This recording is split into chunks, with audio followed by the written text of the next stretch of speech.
Hi guys, welcome to our channel mister Sisindri. Bigg Boss హౌస్లో ప్రభావతి తన సత్తా చూపిస్తుంది. ఈ సీజన్లో కొంచెం ఫైర్ ఉన్న టాస్క్ ఇప్పటి వరకు ఏదైనా జరిగింది అంటే అది ఈ ప్రభావతి 2.0 అని చెప్పాలి.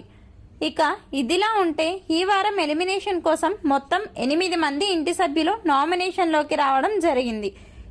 ఆ 8 మంది ఎవరు అంటే విష్ణుప్రియ, మణికంఠ, నైనిక, ప్రేరణ, పృథ్వీ, అభయ్, సీత, యష్మి. ఇక గురువారం ఉదయం వరకు ఈ 8 మందికి ఎంత శాతం ఓటింగ్ జరిగింది అనేది ఇప్పుడు చూద్దాం.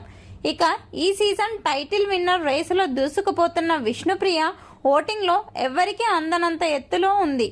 అగ్రస్థానంలో నిలిచిన విష్ణుప్రియకి ఇప్పటి వరకు 33% ఓటింగ్ అయితే జరిగింది. ఇక రెండో స్థానంలో మణికంఠ కొనసాగుతున్నాడు. ప్రేరణ అలాగే యష్మి ఇద్దరు కూడా మణికంఠను టార్గెట్ చేయడంతో పాటుగా ఇష్టం వచ్చినట్టు మాట్లాడుతుండడంతో మణికంఠకి సింపతి యాంగిల్ బాగా వర్కౌట్ అయ్యింది అని చెప్పవచ్చు. దీంతో మణికంఠ రెండవ స్థానంలో ఉన్నప్పటికీ దాదాపుగా 24% ఓటింగ్ అయితే జరిగింది. ఇక మూడో స్థానంలో సీత కొనసాగుతుంది.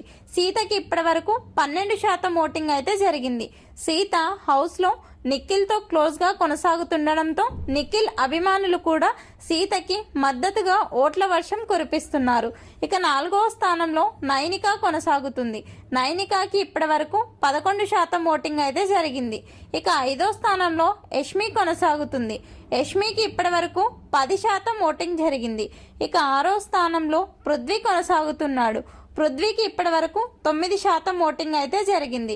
ఇక పృథ్వీ సోనియా ఫ్యాన్స్ మద్దతుగా నిలుస్తున్నారు. ఎందుకు అంటే హౌస్లో సోనియా పృథ్వీ చాలా క్లోజ్గా కొనసాగుతున్న సంగతి అందరికీ తెలిసిందే. ఇక ఈ వారం చివరి 2 స్థానాల్లో వరుసగా ప్రేరణ అలాగే అభయ్ కొనసాగుతున్నాడు. ప్రేరణకి ఇప్పటి వరకు 6% ఓటింగ్ జరిగితే అభయ్కి ఈరోజు ఉదయం వరకు కేవలం 5.5% ఓటింగ్ మాత్రమే జరిగింది. ఈ ఓటింగ్ని బట్టి చూస్తే ఈ వారం ఎలిమినేషన్ జోన్లో పృథ్వీ, ప్రేరణ, అభయ్ ఉన్నట్టు చాలా స్పష్టంగా అర్థమవుతుంది. ఈ ఓటింగ్పై మీ అభిప్రాయాన్ని కమెంట్స్ రూపంలో తెలపండి. Please subscribe our channel mister సిసింద్రి.